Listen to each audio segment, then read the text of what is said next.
Well, I guess I'm here to inspire hope because people up here bailing on the team and stuff like.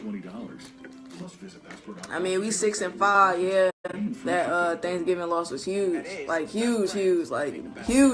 But like, damn, people up here like, we need a new quarterback. We need to tank. We need to throw the whole season away. Like, what are y'all talking about? Like a quarterback change is really the midst of our problems. Like that man, John Matthew Stafford, is like not the reason why we here where we are, period, or get anywhere. But anyway, let me get off that. Let me talk about the actual game, this Ravens matchup.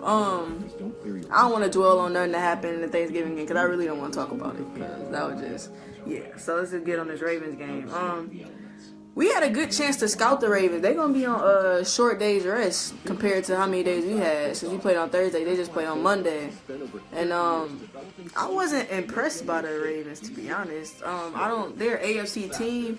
So, I mean, I'm more focused on NFC teams. So, that was my first time actually watching them in game. And I did some research on them, too, to see, before that even game, we started to see what they were going to be about and stuff like that. So, they faced the Texans on Monday night. I was not impressed by their offense game at all. I mean, what the hell happened to Joe Flacco? I mean, that Joe Flacco is a shell of himself. They don't throw the ball downfield at all. Their run game, they have Alex Collins. I think they have another running back, too. Alex Collins, he's all right. He's okay. But their offensive line is not good at all. I mean, given that the Texans, even without J.J. Watt and Merciless, even without them, they still got Jadeveon Clowney, and he was getting pressure on them, too. So even though the Texans have a good defense, like, their offensive line is not good. Like, the Ravens' offensive line is not good at all. Their offense is very stagnant. Like I said, they don't throw the ball down the field. They don't take chances. Receivers, I think it's more on Joe Flacco, though. Like, Joe Flacco was overthrowing his receivers. They was, like, him and Mike Wallace was not on all game. Yeah, I'm not really, I'm going to leave it as unimpressed. I'm unimpressed with the way they were doing things like that. But, what else? They have a good special team, though. Like, one thing that they do have is a good special team. Like, their returner is good. Their kicker, Justin Tucker, yeah, he's a real deal. Like, I'm thinking we got Money Matt Prater over here, but freaking Justin Tucker, he's legit. They have a good special team, so we have to watch out for that for sure.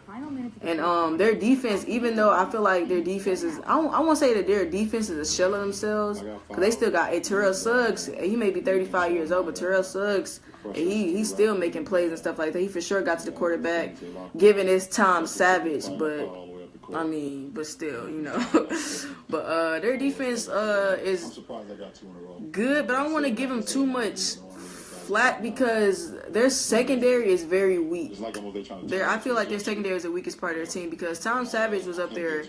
Tom Savage low-key outplayed Joe Flacco, to be honest. Let's just be honest here.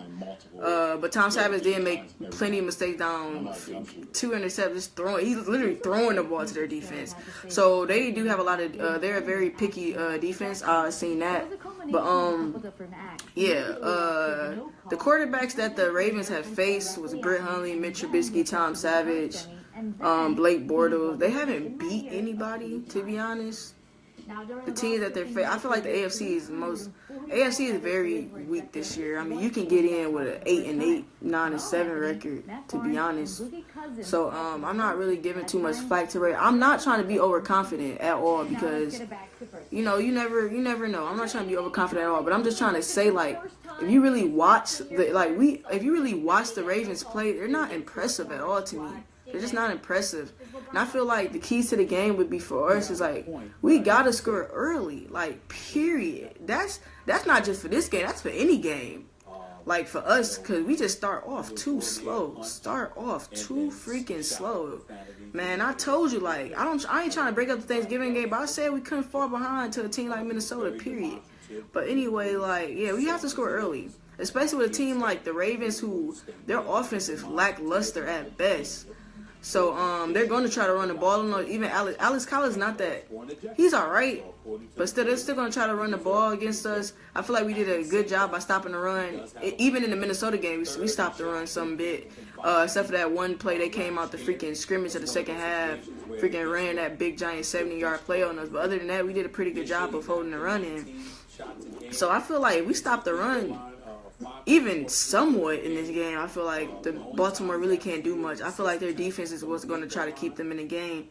But their secondary, I feel like Stafford can have a field day, to be honest, against their secondary, because they're going to try to catch up, to be honest, if we can score early and often on them. Make Joe Flacco try to throw the ball. Joe Flacco, his touchdown ratio is like 9 to 11. I think it's actually 12 interceptions now. So really, I feel like I'm not going to say this game is easy at all, because like I said, I'm not trying to like just throw the Ravens under the bus at all. But I'm saying what I've seen from them, especially scouting them on Monday night, it wasn't impressive at all to me. And I feel like we can win this game. But like I said, I'm not trying to get overconfident or anything, because, you know, any given Sunday and all that stuff. But I just want to say, especially with our playoffs hopes, if we can win out, I feel like especially once we beat the Ravens, I feel like it's very possible, because people are saying, oh, tank the season, tank the season, do all this. Like, what are you people talking about? Like, are you watching these games? Like, and then you're like, you know, if we get in the playoff, we can win a playoff game and stuff like that. Damn sure we can win a playoff game if we get in the playoffs. But you got to think about it. It's like, if we win out, you have to think the people that's in contention for that final wild card space is freaking the Panthers, the Falcons, and the Seahawks. That's who we competing with. And all of them are in they're in the same division. Like, you have 3 NFC South teams that are not going to make the playoffs. You have the Saints, the Panthers, and the Seahawks all in contention. First of all, the Saints is going to win that division. So you got the Saints already in whatever, the Saints already holding division spot. So they're in that 1 through, I think they're 3 or 4. So you already know they're winning the division, they're in the playoffs. So the first wild card spot is owned by the Panthers, right? So even if the Panthers get it, we're fighting for that 6th seed. So you have 2 NFC South teams already going to be in there. A third is not going to make it. We went out, and then we're in. Because you think about it, they all face each other. They all either face each other, or they all either face somebody that has a better record than them. So they're all going to beat up each other. Mathematically, it's impossible. I don't want to say it's impossible, but on the side of math, it's like, if we win out, we're going to get that 6th or 5th seed, depending on what the hell they do. They're going to beat up each other, unless they tie the game.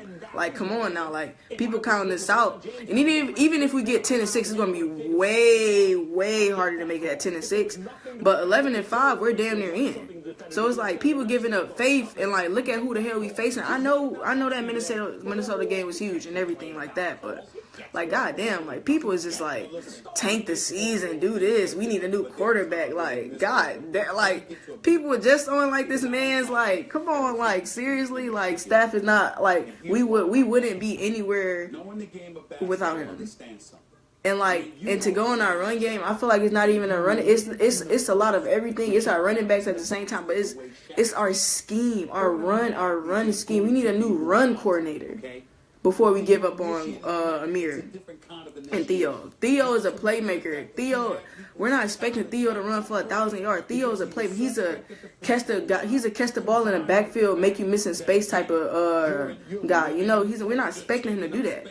We want Amir to be our number 1, but we can't open holes for him. Like, I know at the same time it's Amir. Amir does a lot of things like, you know, he wants to dance before he hits the hole and stuff like that. But if holes were there, I mean, sometimes, yeah, but you can't blame that all on when we need a new running back and all. Yeah, we can draft a new running back, a power running back, and put him and we have a 3-man rotation at running back, because the Eagles have a 3 rotation running back system. The freaking Saints got 2-man. It's like teams are working with multiple running backs, you know. So it's like, don't just say we need a new running back without looking at our run coordinator and all stuff. It's so much things that goes to it, you know. And the thing with Stafford, yeah, he has, it's sometimes where I feel like he should just freaking run instead of like running and then he throws it in, overthrows the receiver or something like that. But like, don't blame this whole thing on Stafford. We would be nowhere, period, without Stafford. So, but back to the game, I feel like I'm not gonna put a prediction on it because I just feel like we really need a win, you know. And I feel like it's very possible, even though it's on the road. And I feel like, to be honest, we're like a road team. We win on the road, period. And Baltimore, they're just not impressive to me. I mean, they have a good special team. Their defense is still good, you know. But I feel like their secondary is is most definitely their weakness, and they don't score on offense. Like, they're just not good on offense to me. And I feel like if we score early and often on them, we can take care of business. And Tavon's hurt, so Killebrew's going to take over for him. I feel like it's not going to be that big of a knockoff, but at the same time, I feel like Killebrew has to get better in coverage. Even though I just feel like he just needs to get better in coverage. You know, it was a lot of times, I remember in the Steelers game for one, when he just let Antonio Brown catch the ball, look dead at the ball and let Antonio Brown catch it. Shit like that, you know, like, can't happen. So I feel like since we had a long time off, we've been off since Thursday night. I mean, Thursday morning or whatever. The game was on Thursday. So we have a long time to fix things and stuff like that. Hopefully Staff's better. He said he's feeling better, his ankle and everything like that. So we're going to be relatively healthy, and I feel like it still should be enough. Hopefully Agnew's back too. But we should be healthy enough to win this game. I feel like this game is very winnable, especially if you've seen, even though Baltimore won that game, Tom Savage gave it up to them, like, seriously. So if you watch that game and you know what we can do when we're clicking on all cylinders, you know, we can win this game. So that's all I'm gonna say about that. And don't give up hope on us. Stop saying take the season. Stop saying doing all this stuff. Like, it's still very, very, very, very possible to make it to the playoffs. It's in our own hands. So I'm not giving up faith on my team. So it's whatever. And let's take care of business. Let's go.